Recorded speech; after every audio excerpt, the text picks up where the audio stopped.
स्वामी अभिमुक्तेश्वरानंद जी हमारे साथ हैं। महाराज जी आपने अभी पिछवार्ता करके जो नोटिस आपको दी गई है उस नोटिस का एक तरीके से आपने जवाब दिया है। ये नोटिस क्या लगता है क्यों जारी की गई है, इसके पीछे की मंशा क्या हो सकती है? देखिए, नोटिस जारी करने में नोटिस में तो कोई दम है नहीं, लेकिन ऐसा होता है कि प्रशासन सोचता है कि हम बंदर गुड़की दे दें। बंदर जानते हैं आप बंदर क्या करता है? जब उसके सामने कोई आता है अचानक तो ऐसे करता है, जैसे दांत खोल करके ऐसे करता है तो अगला डर के भागता है। तो डराने के लिए होता है। वो नहीं जानते हैं कि कानूनी रूप से और धार्मिक रूप से हम लोग साउंड हैं, अपने जगह पे एकदम सत्य पक्ष पर हैं और कोई कानूनी गड़बड़ी हमारी है ही नहीं। तो इसलिए वो हमको नोटिस दे करके क्या कर सकते हैं? नोटिस में महाराज जी उन्होंने शंकराचार्य होने पर ही सवाल खड़ा कर दिया। हाँ, देखिए ना कितना बड़ा दुस्साहस हो रहा है कि अब माघ मेला प्राधिकरण ये तय करेगा कि कौन शंकराचार्य है और कौन नहीं है, और वो किसी को भी कह देंगे शंकराचार्य जी को कि आप अपने नाम के साथ शंकराचार्य क्यों लिखे हैं, इसको 24 घंटे में हमको बताइए। और कानून गो उनका आएगा रात को 12-1 बजे और वो कहेगा कि इसी समय रिसीव करिए। माने पागलपन सवार हो गया है प्राधिकरण के अधिकारियों के माथे पर। लगता है कि बहुत ज्यादा प्रेशर उनके ऊपर है कि कुछ न कुछ करो, कुछ न कुछ करो। तो वो जो सोच रहे हैं बेचारे जल्दी जल्दी करने के लिए कोशिश कर रहे हैं। आप कैसे देंगे महाराज जी? क्या नहीं, जवाब तो कानून से दिया जाएगा। नोटिस का है, जो नोटिस का जवाब कानूनी दे दिया जा रहा है। हमारे अधिवक्ता जवाब तैयार कर चुके हैं, ईमेल से कुछ देर बाद भेज देंगे। वो कोई बात नहीं है। ये बात आ रही है कि ये जो नोटिस दी गई है इसमें कुछ जो तथ्य हैं तोड़ मड़ोड़ के पेश किए गए। हाँ बिल्कुल, कुछ नहीं, पूरा ही। देखिए, जब कोई बात आप बताते हैं तो आपको पूरी बात बतानी चाहिए। तो हमारा अभिषेक, हमारे गुरुजी का शरीर 11 सितंबर 2022 को पूरा हुआ। 12 सितंबर 2022 को हमारा अभिषेक हो गया, हम शंकराचार्य हो गए। अपनी देखरेख में हमने उनकी समाधि का कार्यक्रम संपन्न कराया। उसके बाद से हम लोगों ने कार्यभार संभाल लिया। फिर 26 सितंबर को श्रृंगेरी के शंकराचार्य जी ने श्रृंगेरी मठ में हम लोगों का पुनः अभिषेक करके पुष्टि की कि हम भी पुष्टि करते हैं इस अभिषेक की। उसके बाद 12 अक्टूबर को द्वारका में बहुत बड़े समारोह के साथ वहां पर फिर उनके शिष्य आकर के पब्लिक में उन्होंने अभिषेक करके उसकी पुष्टि की। तो हमारा अभिषेक जब 12 सितंबर को हो गया और ये 14 अक्टूबर का आदेश दिखा रहे हैं सुप्रीम कोर्ट का, जिसमें लिखा है कि पट्टाभिषेक न किया जाए। अच्छा बताइए, सुप्रीम कोर्ट कह रहा है कि पट्टाभिषेक पर हम रोक लगाते हैं, तो मौनी अमावस्या के दिन संगम में जहां हमको रोका था वहां हम पट्टाभिषेक करा रहे थे, जिसको ये सुप्रीम कोर्ट के आदेश से रोक रहे थे।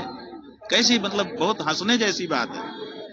ये आप लोगों को सुप्रीम कोर्ट का कोई कागज नहीं दिखा पाए जिसमें लिखा हो कि अभी मुक्तेश्वरानंद को निर्देशित आदेशित किया जाता है कि अपने नाम के साथ ज्योतिष पीठाधीश्वर जगत गुरु शंकराचार्य न लगाएं। ऐसा कोई कागज दिखाया उन्होंने? आप अधिकारियों को नोटिस जारी नहीं, क्यों नहीं करेंगे? सुप्रीम कोर्ट का नाम लेकर के आप जनता में कितना गलत संदेश दे रहे हो। जनता के मन में भ्रम उत्पन्न कर रहे हो हमारे शंकराचार्य होने के। माने हमारा जो पद है, हमारी जो परिस्थिति है, स्टेटस है, उस स्टेटस के बारे में आप भ्रम फैला रहे हो। तो कितना बड़ा, उससे कितनी बड़ी क्षति हमको होगी। उससे हमारी सामाजिक क्षति होगी, उससे हमारी प्रतिष्ठा की क्षति होगी, उससे हमारी आर्थिक क्षति होगी। हमारे मठ में लोग अगर शंका कर लेंगे तो दान नहीं करेंगे, तो हमारी जो कल्याणकारी प्रवृत्तियां चल रही हैं वो सब बंद हो जाएंगी। तो हमारी तो हर तरह की क्षति कर रहे हो। क्यों नहीं हम उनके ऊपर कार्रवाई करेंगे? हम उनको नोटिस भेज रहे हैं पहले कि 24 घंटे में आप बताइए कि आप सुप्रीम कोर्ट का नाम लेकर के जनता में गलत बयानी क्यों फैला रहे हैं। और हमारी जो समाज में सम्मान है, जो एक विश्वास है, जो बॉन्ड है जनता के, हमारी सनातनी जनता के साथ, उसको छिन्न भिन्न करने का प्रयास क्यों कर रहे हैं? इसके पीछे क्या उद्देश्य है बताइए। तो वो बताएंगे, लिख करके बताएंगे। अगर वो सही बताते हैं तो ठीक है, नहीं बताते हैं तो वही उनका लिखा हुआ कोर्ट में फिर जाएगा कि भाई अब ये जवाब है तो आइए यहाँ जवाब दीजिए।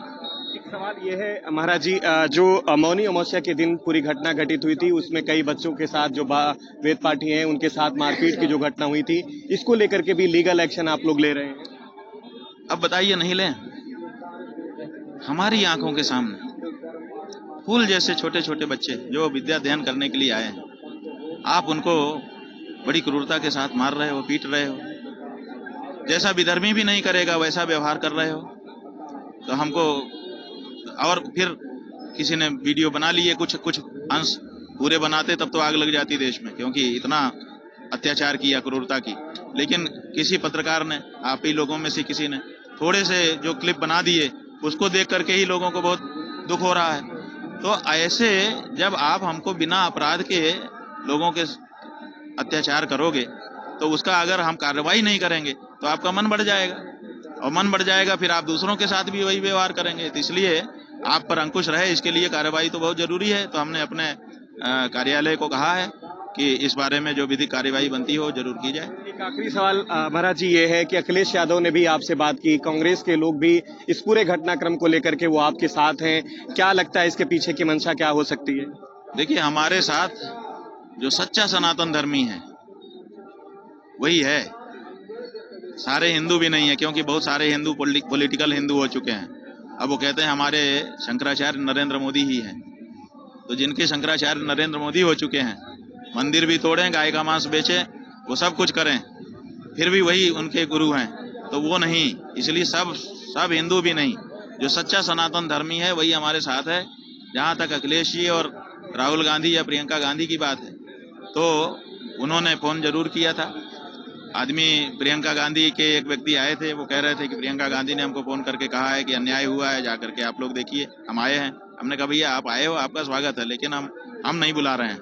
हम किसी पार्टी को कोई आह्वान नहीं कर रहे हैं कि कोई हमारी मदद के लिए आए। जो सच्चा सनातन धर्मी हो वो आए, देवता आए और भगवान आए, इसके अलावा हमारी रक्षा कौन करेगा? और आपसे हम रक्षा करा के भी क्या करेंगे? आप गौ रक्षा तो कर नहीं रहे हो। तो हमने टके सा जवाब उनको बता दिया है। उसके बाद भी अगर कोई खड़ा है, अगर उसका कोई भाव है, तो हम सबका स्वागत करते हैं। ऐसी क्या बात है? हम यही तो चाहते हैं। हम भाजपा कांग्रेस नहीं चाहते हैं, हम चाहते हैं भारतीय भावना से ओतप्रोत ऐसा राजनीतिक दल जो भारत के लोगों की भावना को समझे, वो हमारे ऊपर राज करे। वो भाजपा भी हो सकती है, वो कांग्रेस भी हो सकती है, वो सपा बसपा कोई भी हो सकती है, लेकिन भारत के लोगों की भावना को तो समझो, तदनुसार आचरण तो करो।